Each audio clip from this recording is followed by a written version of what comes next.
Like, what does that mean? Yeah, my big joke is like, we're so engaged. We're almost Love it. Hey everybody, thank you so much for coming to 1 Million Cups.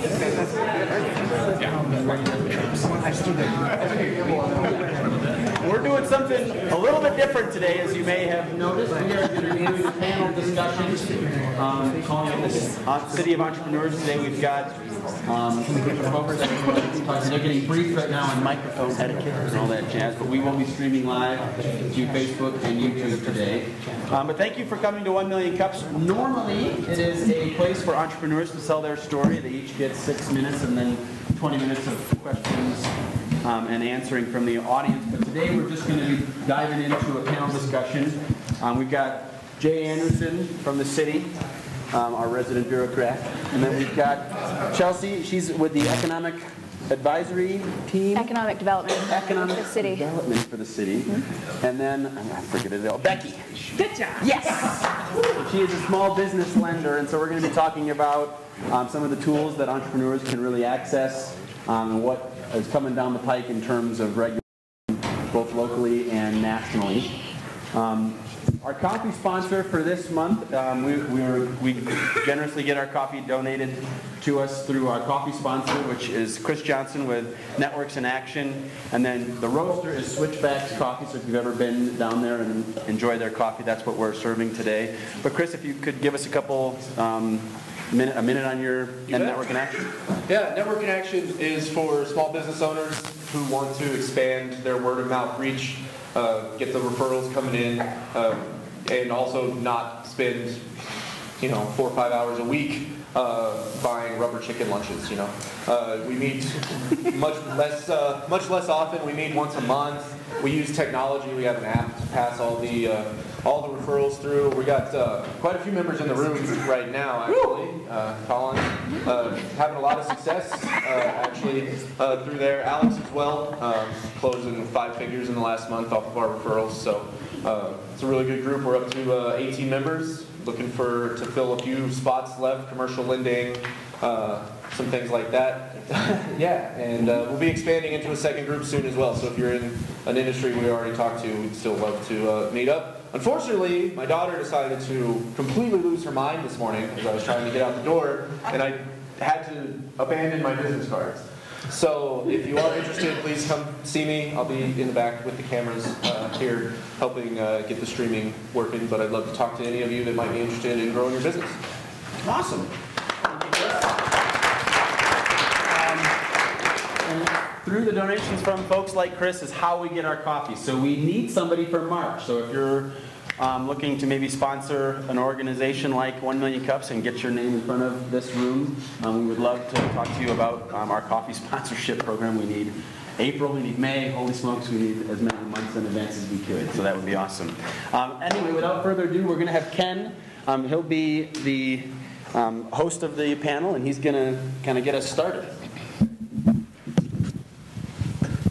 I'm Ken. I'm one of the community organizers, and I'm doing the moderation, which basically means that I hold the microphone and I try to make it so that the video can hear the questions. We're going to start with 3 to 4 minutes from each of the panel to tell us who they are, what their job is, and what they're bringing to the table in terms of opportunities and challenges in the next year or so. And we'll start here with Becky. We'll start with Jay. Sure, yeah, that's right. So I sat in the middle. All right. So, hi everybody. Jay Anderson. I am the city's Open Data and Citizen Engagement Administrator. And that means that I get the privilege of managing a bunch of tools that the city provides to its citizens to try to have better impact and influence on the way that their city government makes decisions in their name. So basically, all of you have a stake in the decisions that are made in city government, but it's not always the most enjoyable thing to do. Whether it's watching city council or attending meetings, we speak a language that is acquired. And so what we're trying to do through the Open Data and Citizen Engagement programs is provide you ways to leverage technology to have the best influence and impact in the decisions in your city government. The two sort of initiatives that I'm pushing, citizen engagement involves a discussion and survey platform that the city has called Speak Up Colorado Springs. We also have a text-based interaction that we try to use to gather a broader swath of people, so that like at events and stuff, you'll see us say, text hello to this number to get started, and we'll gather a little bit of feedback there. But we've also got some other tools like, our social media accounts or our open data portal. So kind of jumping into the open data side of things, this is a concept that city data is an asset and should be provided to citizens in machine-readable ways, available for bulk download, free of license, free of cost to you. You, the citizens, have already paid for us to produce this asset, this useful tool. And so what I want to show you real quick is one of the tools that we just kind of start with. It's called Open Data, or Open Budget COS. So it's got, it's a way for you to follow the spending and revenue of your city government. So if you go to coloradosprings.gov/openbook, it'll take you to a place where you can launch this app where you can see this is 2017 data. This is an automated publication from the city's financial records. So you can see it's updated on the 10th of every month. So what we've got right now is through December 2017. You can see here's what we expected for revenue, and here's how we performed against that. Here's what we were expecting for our expenses, and here's how we spent against that. Some accounts or funds will be under or overspent throughout the year, and you can track that. You can also download that data. So if you are an entrepreneur or a startup who wants to leverage public data, this is a way for us to start with finance, but we're actually going to be expanding this program to a larger open data program rather than just open financial data. And we'll take that data and allow citizens to write apps or solve community problems based on this public data. And there's lots and lots of examples of businesses being built on public data. I think we've all heard of a little something called Google Maps. That's built entirely on public data.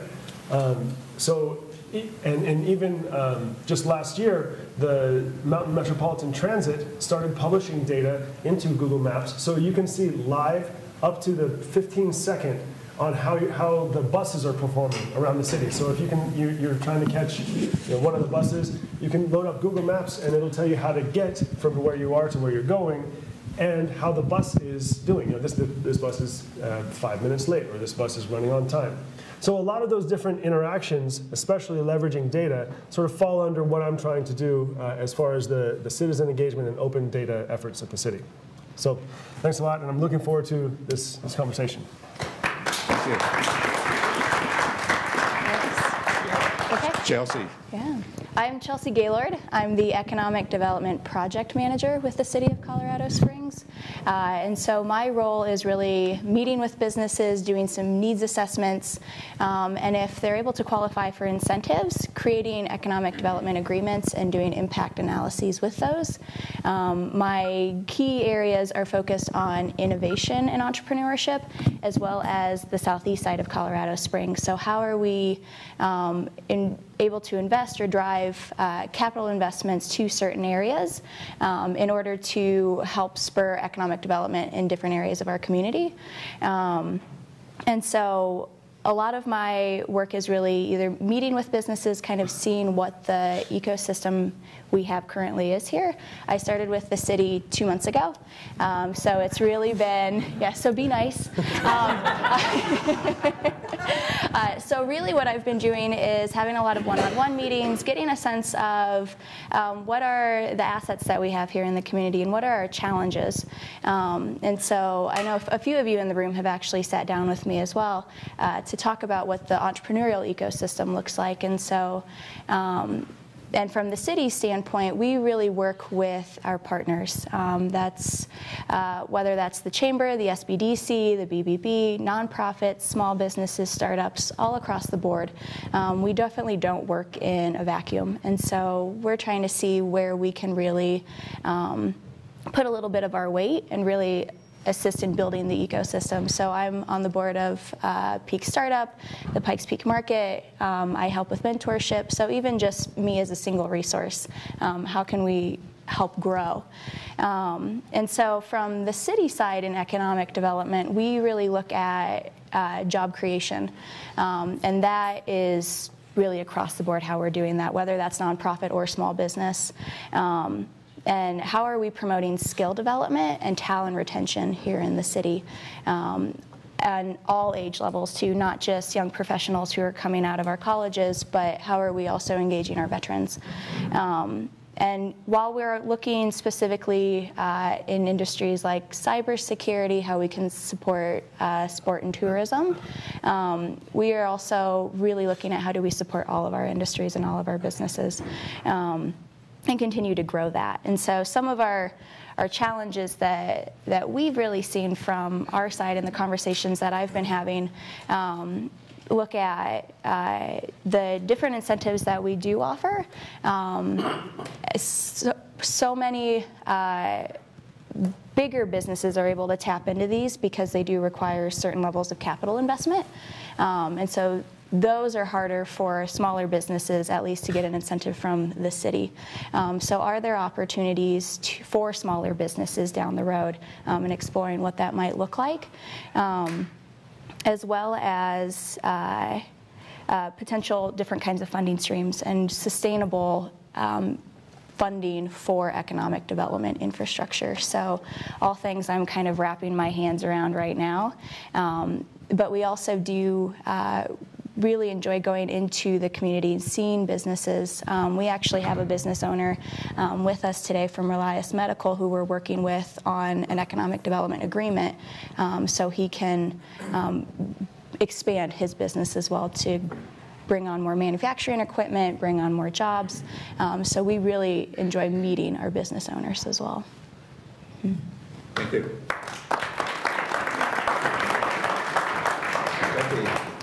Good morning. I'm Becky Fuller, and I am the Director of Business Development for Preferred Lending Partners. We're a nonprofit. We're a certified development company, and what we do is we partner with banks, and together we help small businesses highly leverage into owner-occupied real estate. So I think the purpose of me being here is to kind of talk about finance. So I've seen all realms of it. So right now I really just do commercial real estate, but I've done a lot of SBA lending. I'm very passionate about entrepreneurs, so all of you that are out there really risking it every day, I do have a great appreciation of how hard it is and all the things you have to jump through, and employees not really understanding that their big risk is that their paycheck doesn't cash on Friday, but yours is that your house and everything you own is on the line. So it's hard, yeah, and so kind of what SBA lending does is, I brought you guys some presents. I have a How Banks Make Credit Decisions article, just so that I want to remove the mystery for how things are decided, because there really is no secret about it, but bankers, I'm a reformed banker, we're not really that awesome at telling you why. So people can go and apply for a loan and get declined, and if you don't understand why, you really can't grow from that, because you want to make sure that you lost on merit, not on a misunderstanding. So there's lots of different things that fall under SBA lending. So there's 504, which is what I do, and that's that partnered real estate financing. And then there's 7A, and 7A is like that more flexible one, and microloans and all that falls under there. Like Chelsea, so we're an economic development agency. We're about job creation, manufacturers on the hit list of things that the SBA likes, green companies, LEED certified buildings. There's a real push this year to get more into rural communities, which are significantly underserved, and I would say, based on what I see go on and support in Denver, we would probably be considered rural, because I think we deserve better. So I'm making a big push to get some of these other micro lenders to get more entrenched in our community, because our community deserves to have these services, and we're not that far. So with that, I think I'll just open it up for things. What I need you to do is raise your hand. Got one already. I have a loud voice, so you're fine. Just want to say hello. Good morning. Just wanted to say, oh, I'm sorry. Just wanted to say hello and introduce myself to you guys particularly. My name is Steven. I'm the owner of Too Good Capital. So I do exactly what you guys do. I do SBA lending, 7A, 504, all that good stuff. I'm here to help grow too. So I'm hoping to partner with you guys on a network relationship to offer alternative resources of financial funding for unqualified or bad lenders. I help to seize these E's and F's, where most banking institutions just want your A and B clients. Well, we all want to be A and B clients, but we're not. So just wanted to introduce myself. I'll get with you guys afterwards, but I'm looking forward to potentially networking with you guys and growing the community as well. Great. Thank you. Do you want to direct it to? I do, to Chelsea. So Chelsea, 2 months in, what do you see a year from now that you want to accomplish?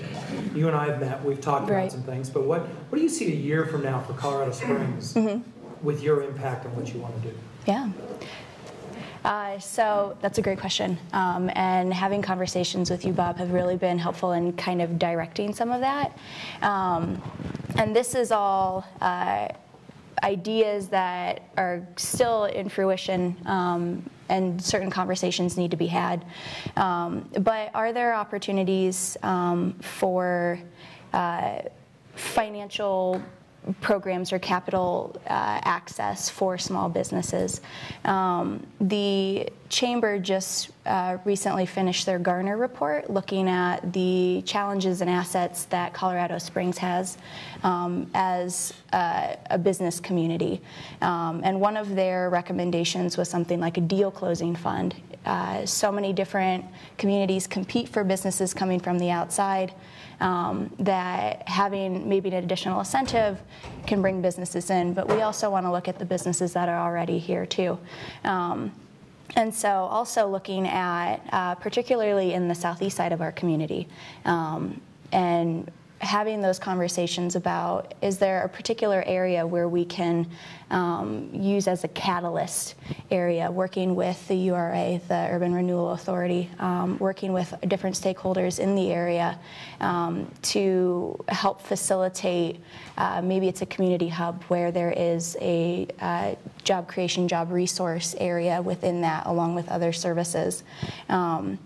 And seeing, also working on potentially smaller improvement programs, something like maybe a business facade improvement program where small businesses are able to apply for a bit of funding in order to clean up just the front area of a business and work on the outside areas. So really when you create a community that looks nice and you really invest into it, that can have trickle-down effects for other things too. And so these smaller pieces of bigger steps that we're hoping to work towards.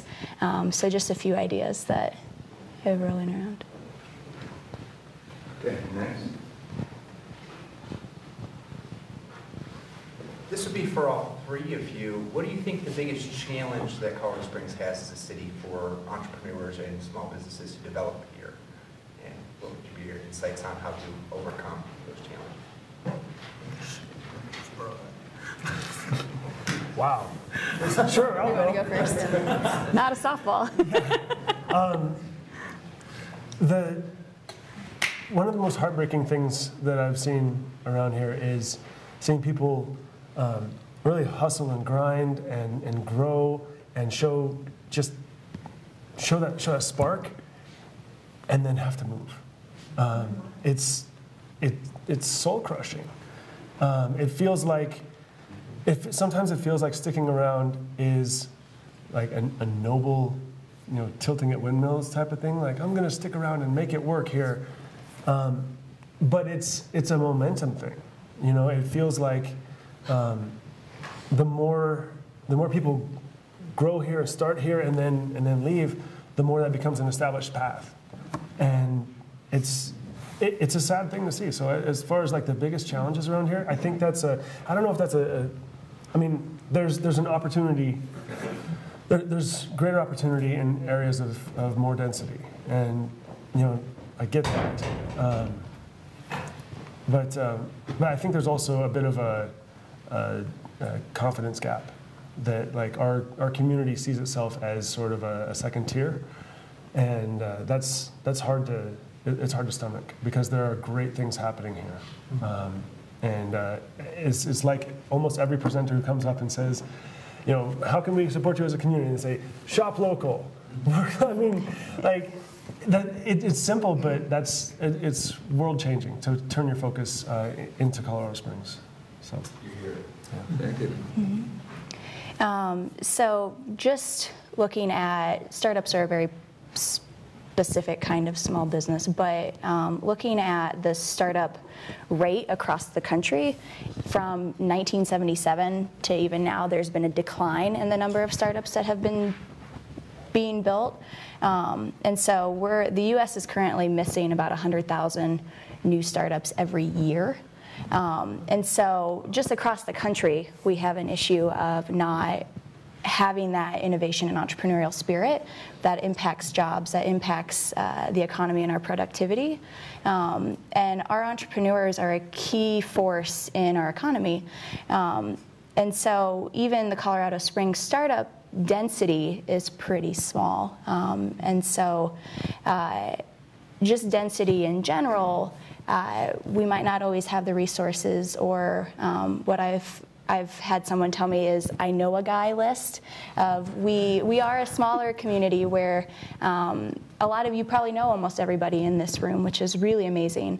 But sometimes for a small business or a startup, you don't know someone to go to for a particular need or resource. And so having a list like that of and several people who fall under a particular title, having just those human resources can be really challenging for our community. But I was living here in 2015 for a couple of months, and then I was in East Africa working in economic development and community health, and came back in 2017.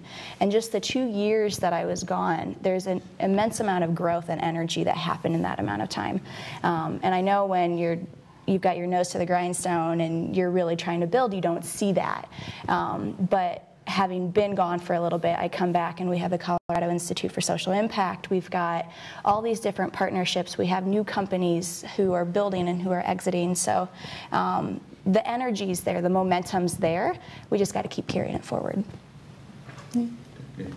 I'd echo what you guys say. I think that what I see for small business, there is that fear of getting in the game. And I think some of the change as far as like having fewer startups is there's an incredible amount of regulation that impacts businesses, and people with great ideas saving the world don't realize that when they add one more form, that's a form that you fill out as a business owner and you make no money on it. So it's that little piece, and I spend a reasonable amount of time looking at some of that legislation. So I sit on the Chamber's Government Affairs Council, which looks at every piece of legislation that goes through the State House during the regular session.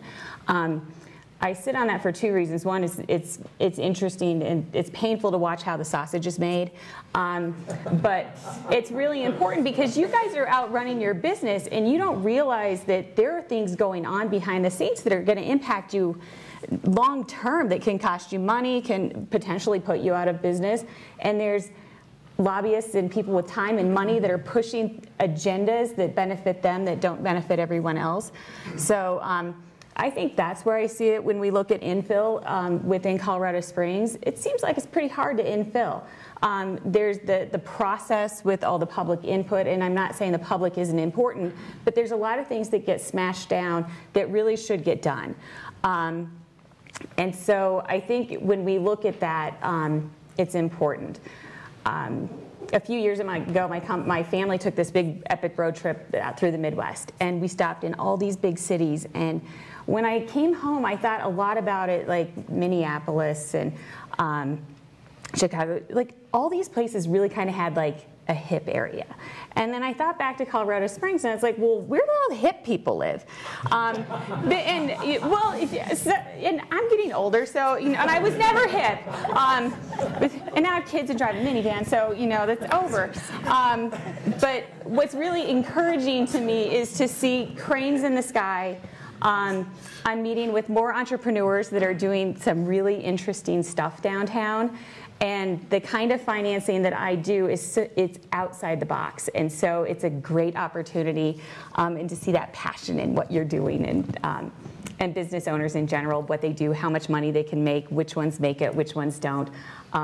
It's really it's almost like networking. I have the best job. It's really terrific. All right. Yeah, thank you. Brian. This guy right here. Come on up. He was very enthusiastic. You got a question for one of them? Yeah, I've got short arms. So 2 comments and then a question. So the first comment for Chelsea is I'm kind of shocked to hear that data because we just have so many entrepreneurial opportunities here. Peak Startup Weekend, 1 million cups. So that surprises me. The second comment for Becky is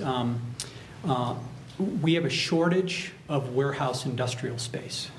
I know that because I'm looking for some, and I can't find it.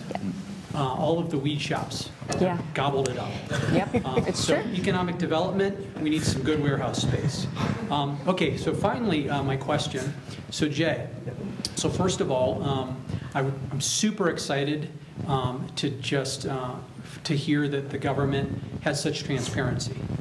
Most of us, and like even me now, running through all the hoops, I've got kind of a bad taste in my mouth for city government because there's so many hoops I've got to jump through, right? So many gates. So super excited about that. So now, what's your vision for this data? Like, what have you seen other places use it for? Like, what would you love to softball use it? Yeah, thank you for teeing me up on this. So I've been working myself into a position where I could take this responsibility for a couple of years. Chelsea's been at the city government for 2 months. I've been here since 2010. I've been in budget, I've been in IT, I've been in innovation sustainability, I've been in a bunch of different, I've seen a lot in the city. And I've been trying to get to the position where we could launch an open data program. I've been watching other communities, San Francisco, Boston, Chicago, even Denver, and even communities that are smaller than us. I've been watching them sort of fits and starts of their own open data programs, and I've been going to school on those for the last 4 or 5 years. So now the mayor's allowing me to do what I've been angling myself to be able to do for a couple of years. And for those, I guess maybe a half to a third of this group has probably heard of the Go Code Colorado Challenge, where it's a challenge based on the state's open data platform, where you take the Secretary of State has certain responsibilities, and they collect certain data as a part of that, business licensing, that kind of thing. And they've challenged the state for the last 4 years to they develop teams and build apps or businesses based on that open data. The county does certain things, and they have certain data that's associated with what they do. The city, we do certain things, and we have different responsibilities, but we have our parks and trails, our infrastructure, finance is just the first step, but moving to a larger open data program allows us, you think about the responsibilities that the city has, whether that's police and fire, or building inspections, sales tax receipts, all that data, if it's not personally identifiable and sensitive, I'm looking for ways to publish it. I'm hiring somebody to help me do that. It closes tomorrow. If anybody wants to check the city's jobs portal, coloradosprings.gov/jobs, there's an open data analyst who I'm hiring an extra person to try to help me liberate these data sets from inside the city so that the community can actually build businesses, build apps, solve community problems together based on this open data, based on this data that the city has.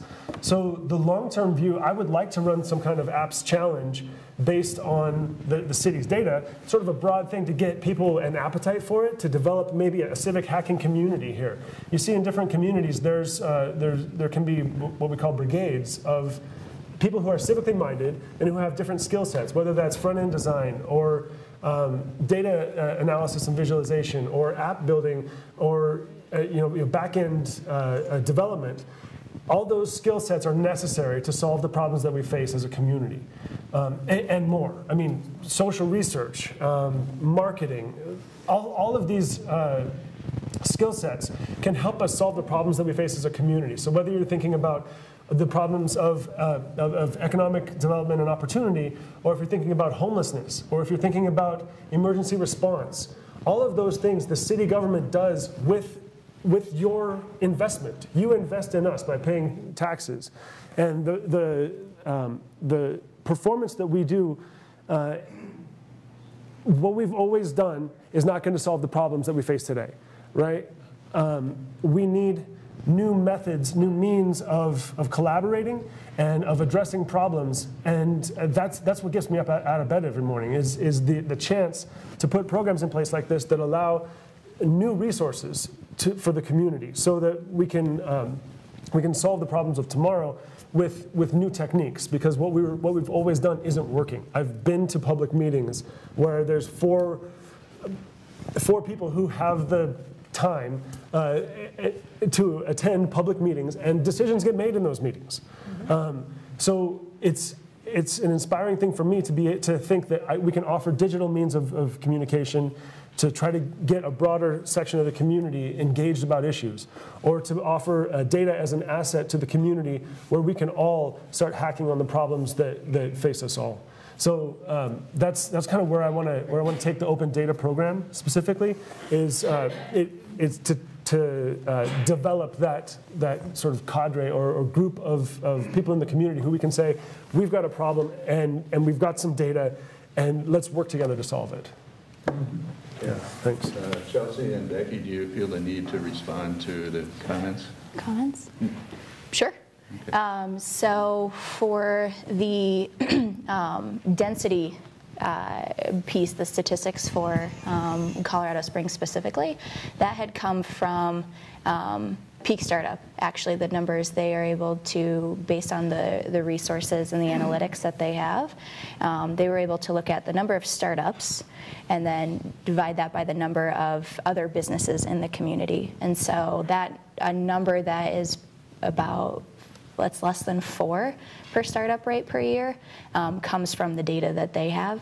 But we do have a lot of really great resources in the community, which is amazing, because those serve as launching points, as opportunities to connect with those I know a guy kinds of opportunities of, I can send you over to the SBDC, I can send you to the BBB, I can send you to Peak Startup, whatever makes the most sense for your business. In terms of kind of an inventory, whether it's of infill or manufacturing businesses, I've heard that from a few people as well. Maybe we have data on it as well. And I haven't come across an inventory yet, and so that's something that I've been thinking about, is what does that look like, and how can we create some kind of inventory for businesses who are here to it and who are looking, because we do have even infill opportunities in the city that can be capitalized on. Okay, you good? And SBA financing can be a great way for, like, if you wanted to build your own building, we can definitely help you with that and leverage you in, so you can go in for as little as 10% down. Can you sell that many skier peas? All right. My name's Eric Knudsen. I'm the CFO and in charge of HR for Reliance Medical. Reliance Medical makes medical components for companies like Johnson & Johnson, Zimmer Biomet, so we manufacture for big, large OEMs throughout the world, frankly. I have an answer, a comment, and a question. Wow. Answer, the cool people at Reliance Medical.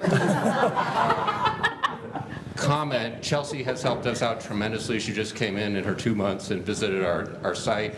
A year and a half ago, I presented here, and since that time, the journey's been tremendous. I encourage all of you to outreach to your community. Pikes Peak Community College, Pikes Peak Workforce Center, Mount Carmel, all have been tremendous partners with us. Question, what federal government or state government monies can we get that I don't know about? We don't know. Glad so you you're got looking. that So you're looking at me, but that's not really my area. Yeah, that's. Sorry. I mean, what federal or state money can you get? New money. Because we know about the last money. So we watched legislation. For example, the medical device component tax was waived yesterday, thank goodness. Oh, good news. But that's great. We really encourage our community to say, hey, there's money out there. Let's get it together. Because this is money that I can use to hire more people. And that's what you want me to do. Are you talking about loan money or grant money? I'm talking about grant money, I'm talking about tax credits. Tell me. And I'm saying this with all enthusiasm and encouragement. When I first came here, I found the money went to the constituents, and we partnered really well. The next step up is how can we do this collectively? I got to run a business. I'm always got I'm looking constantly. But I really encourage our community to help us find those resources. Yeah, like to be honest with you, there really isn't legitimate grant money available to for-profit businesses. I've been in lending more than 20 years. I've never seen it. There's the 3 F's, the friends, family, and fools source of funding that is probably the best cheap money you can get. But I just don't really think there's a legitimate source there. When it comes to tax credits, I think Chelsea could speak more to that, and I do think that there is some nuanced information about that, where it's like, how do you qualify? Sometimes, like with the lending I do, it's technical, it's rules based. So if you call it X, it's eligible, but if you call it Y, it's not. So we call it X, even though it's Y. So I think that some of that is like, you might be close, but how do we help you fit in that box? So Eric, we've talked a lot, and right, you've met with the city, the county, and have even looked at the state level first. So for the group, as a general background, so there are different kinds of incentive opportunities at the city level, at the county level, at the state level, and even the national level. So for the county, you can look at the enterprise zones. If there are opportunities in the airport area, there's the CAS. For the city, we have incentives that really draw off of sales and use taxes. And so the 3 kind of key areas that we have incentives for are primary employers, manufacturers, and hospitality. There are some minimum requirements that need to be met in order to get those incentives. Depending on the length of the agreement, the shortest agreement is 4 years. We want to see 10 new jobs created, preferably by the first year, so that you can take advantage of those incentives. You do have to be a primary employer, and then also at least a $1 million capital investment. So when I say that it's not always attainable for smaller businesses, because not all small businesses can put in $1 million into whatever they're buying. So there's kind of a gap in between that. But we do offer incentives for businesses that you can take advantage of if you're able to meet those requirements, and we're always happy to sit down and talk with you. Eric was really great, very proactive in looking for all kinds of opportunities, and we were able to sit down, city, county, and chamber all together and talk about what that looks like. So the city is very business friendly too, and we want to have those conversations. One thing, if I could just jump on with that. Sorry. We did work with the EDC recently to take some city data, like the shape of the CAS and the Downtown Development Authority and other incentive areas, and provide that data into an app on the EDC's website, where you can now search through different layers. You put a pin in a spot and you can see, well, you're under this incentive zone and that incentive zone, and that's the kind of thing that's enabled by sharing data, sharing city data. So I didn't even know we had that. That's awesome. Yeah, I'll pull it up. I'm excited by that. In your introduction, you mentioned that some of the gap or challenges, I don't even remember your name, that's obviously not millennial. Okay.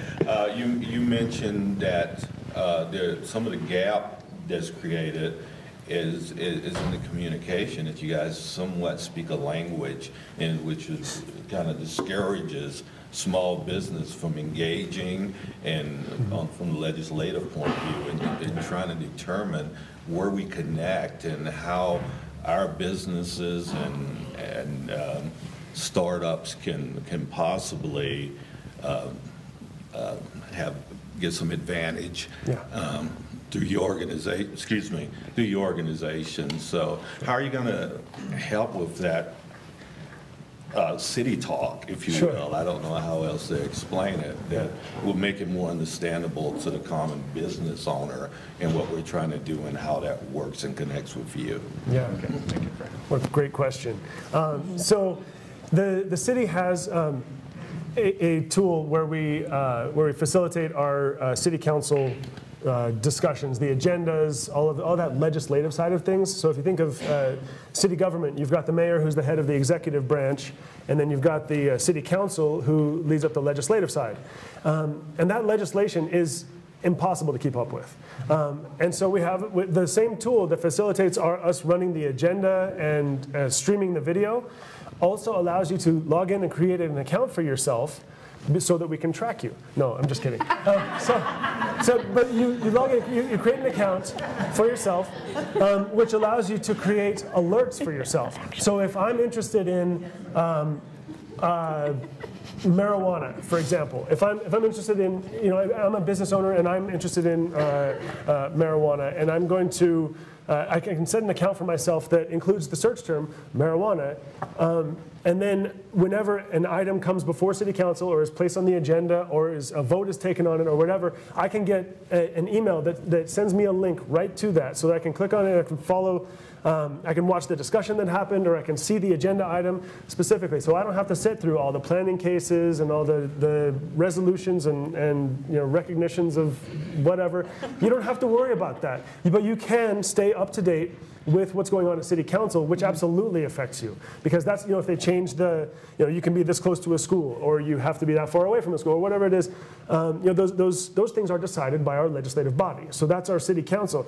But you can set those alerts for yourself. You can set alerts based on any search term, including your City Council representative's name. So if you want to know what a certain City Council representative is doing, you set an alert for yourself, and then you get emails every time they take action, they sponsor a bit of legislation or whatever. That's a way to try to cut through some of that the language barrier that keeps you from understanding or from engaging. So you can get those alerts and you can come show up. You can talk on any item. You can make sure that they are hearing your voice. So I mean that's the primary tool that I would say helps us bridge that gap. Can I ask a clarifying question? Yes, sir. Do you have? I'm all in favor of policy, but we may be interested in business. Yeah. Do you have a way to track that for RFPs when the city wants cleaning services or window washing services or newsletters or something like that, so businesses who want to be able to bid on, because you are a large employer as well.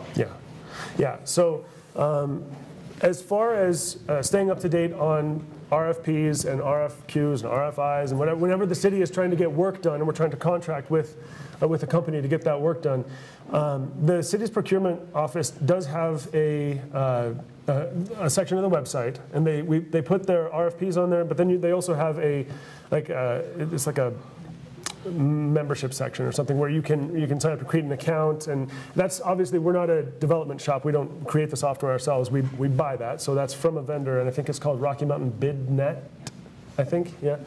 And that, I believe, is where you can create an account, and I think it works a lot the same, where you can follow certain types of RFPs or get notifications there. I think that's how that works. It's not as tied into what I do. So many questions. Don't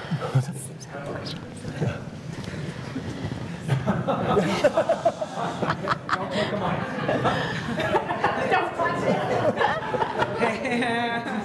All right, quick question. What is the latest data on the number of small businesses in El Paso County? The latest data on the number of small businesses?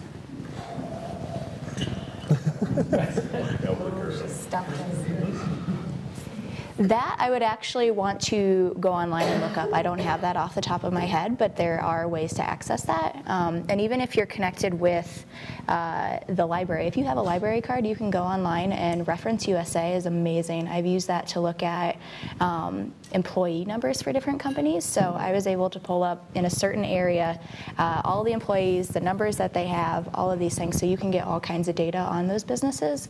The number that we're sitting at, that I don't have an exact off the top of my head, but I can get that for you. Isn't there an SBA? They used to be Me? Oh, don't touch the microphone. Right. I really want to hold the microphone. I guess I'll have to wait for another time. Yeah. So my question. So Jay, you said something that struck a chord with me earlier. So try not to derail the whole conversation here, right? But so you said something along the lines of, and I would agree with you that a lot of individuals, and I don't know the data, maybe it's anecdotal, but. A lot of individuals see Colorado Springs as maybe a second-tier city, right? And I've had a lot of conversations with friends my age, at least my generation, where they're frustrated. They're like, yeah, like just like you said, like I don't know, man, like I don't know where to like go hang out. And I'm like, spin class maybe, I don't know, but I don't know like where that is. So my question is, one, like, what do you all think? What is it going to take in individuals to either change that mindset or actually get there to a first-tier city? What is a first-tier city? So, wow. Yeah. So, I mean, like Chelsea said, something has happened in the last couple of years. Like it feels like a cup has tipped over. Like something is spilling out in the community, and the energy is very different. I came here in. I started working for the city in 2010, and I moved here in 2012. I moved and then promptly evacuated my house for Waldo Canyon fire. That was fun. And but something happened around like 14, 15 that it feels like the energy is different. And I think that I don't know how to say what it was, because there were a lot of people doing a lot of things, and the buzz just got to a certain level where it's like popcorn, where it just starts coming out at the top. And I feel like it's happening, whatever it is, and it's not any one thing. It's a bunch of things happening. That's like the most vague, cheesy answer ever. So I've done a lot of marketing development for companies, so like we speak marketing language, and it's really about how we tell our own story too. I've had conversations with people who've been here for a long time, with people who had been in Colorado Springs and were moving up to Denver because they thought that there were more resources in Denver than there were here. And you guys also probably know people like that. And how we talk about our community trickles down to other people as well. If we talk about a mindset of scarcity where people don't want to share their contacts or reach out to other people, that's going to be really difficult for us to kind of get over that barrier. So it really starts with each of us individually and how we talk about our community, how we really market to other people of like, we're doing cool things here. Look at all these things we're doing. This is what I'm working on. This is who I know who's working on this. And continue to build that momentum, because it really does start at our own individual level too in the stories we're telling. I would say that I grew up in Denver. I'm a native, and I moved here in 2000. And the one thing that I still feel is, so the main office for my company is in Denver, but I'm local, and I have been for a long time. But there's this real feel for, like, I had to change my business card because it had the Denver address, and the first thing people would look at, Denver. And my parents live in Denver. So it was, and when I first started working in the Springs, I was out of Denver, but I would come down for the day, and there was always kind of that, Denver. And it took me a long time, like when I moved here, I was like, okay, well, like I never understood it, and then I really picked it up where it's like, well, we are the second-tier city. It's like, we're big enough. I should have my own local SBA rep. I should have my own local this, local that. But I think that we're kind of a little guarded as far as letting other people in, so we're probably missing out on some resources that might be available in our community. And it can't just be out of spite. It's like, yeah, I'm mad. Like, we should have better services in all kinds of areas. But are we unintentionally making people feel not welcome. Thank you. This is going to be the final question, except we might have the extra special final question. It might work for them. Yeah, so kind of going back to the second tier, first tier city, are there any plans in place as far as attracting kind of the younger generation to Colorado Springs, as far as getting better entertainment options here? And then also kind of going back to the business side, are there any incentives on attracting larger businesses to come down to Colorado Springs rather than always moving to Denver to be in the bigger city market? I'll go first. Help yourself. No problem. So let's start with talent. So our young professionals. There are some really unique and interesting programs that are being created within the schools, whether that's at the elementary preschool level, high school level, and even our universities. So the city and county are actually working on a project with the Quad right now. The Quad is working on a team of students to tackle a problem of access to services for members of our community. But really the program is trying to bridge the gap of student experience and also what the workforce needs. So creating those experiences where students get hands-on learning and also a foot into the door for certain businesses. At the individual business or entity level, I've started to kind of have conversations of what does our own hiring process look like. Having recently been through it with the city, are there ways that we can improve this to make it more friendly for people who are just coming out of school, who might not have many years of experience in building a budget or managing people underneath them, but they have great leadership experience. They've done all these other kind of community-oriented projects that also qualify them for an opportunity. In terms of incentives in drawing in other businesses or those kinds of experiences, both the Chamber and EDC, they're doing a lot of marketing externally to bring in businesses. They have somebody who is very focused on bringing companies to Colorado Springs specifically. And they work with the state in the OEdit department to work on incentive packages with them. And also our Convention and Visitors Bureau, the CVB, they're doing a lot of work to promote Colorado Springs tourism specifically, but what you also see is that a lot of people who visit Colorado Springs end up moving their businesses here too. So we have both the tourism and visitor side doing work, and as well as the Chamber and EDC, who are really who are our partners and are doing that footwork to bring in companies as well. I'll ask the super special final question. What can we as a community, how can we as a community help you to help us? Help us. That's a whole new level of special. Wow. Do you want to start, or should we go the same? It doesn't matter to me. For me, I would like to see more 504 activity in Colorado Springs. A big piece of it, most of the loads I get, I partner with banks, so that's a natural referral source for me. So if you have a commercial banker that you love, that would like to have some really outstanding service when it comes to getting a loan done, I'd encourage you to let them know about me. I hope that it's over by the coffee. If you're interested or you have friends that want to understand how are credit decisions made, this gentleman talked about the C, D, and E credits and how he can get those financed. So today you might be a C credit, but really the push is like, well, how do you get to be an A credit?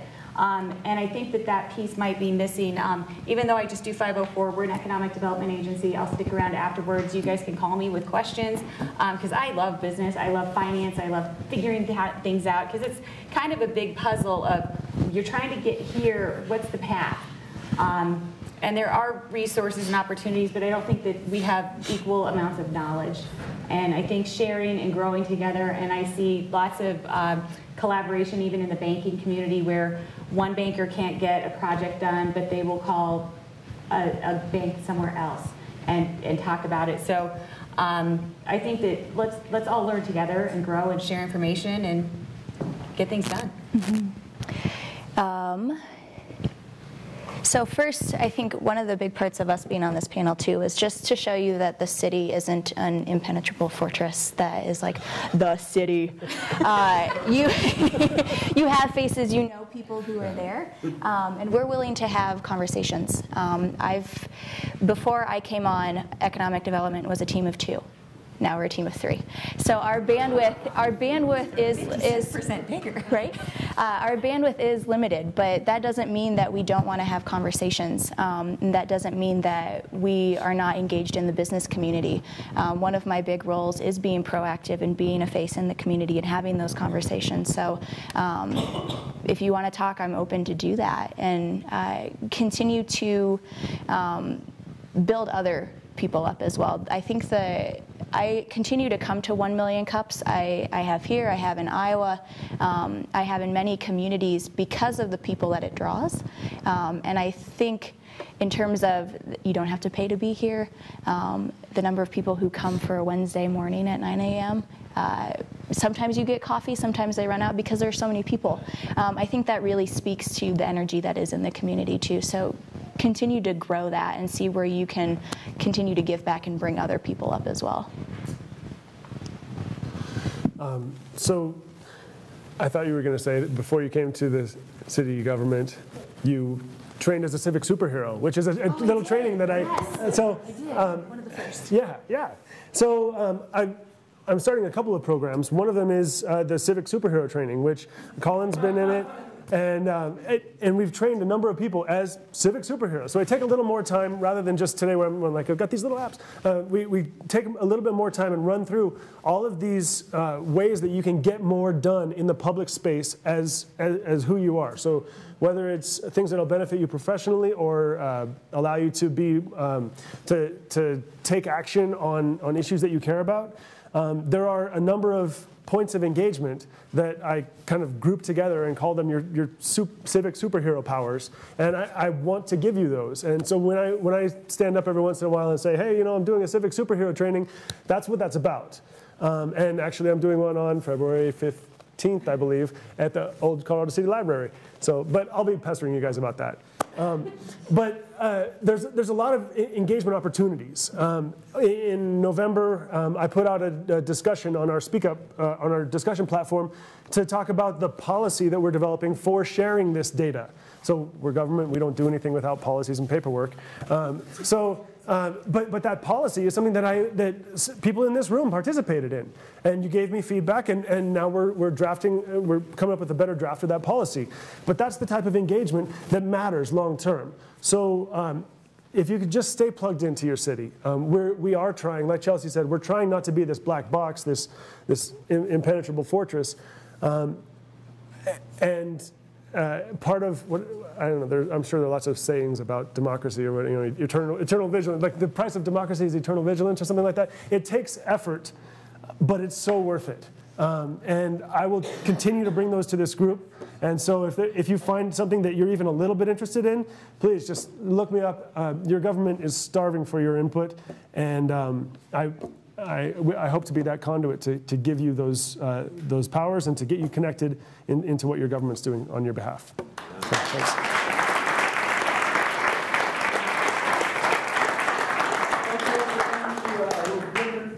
Today.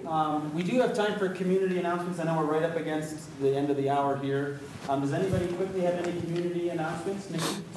Awesome. So, hey everybody, Mickey Cockrell with UD of Southern Colorado and the Colorado Institute for Social Impact. If you all don't know right now, nominations are actually open for the 2018 Prism Award. So if you know a social entrepreneur or a social impact business, social startup, you know nominate them.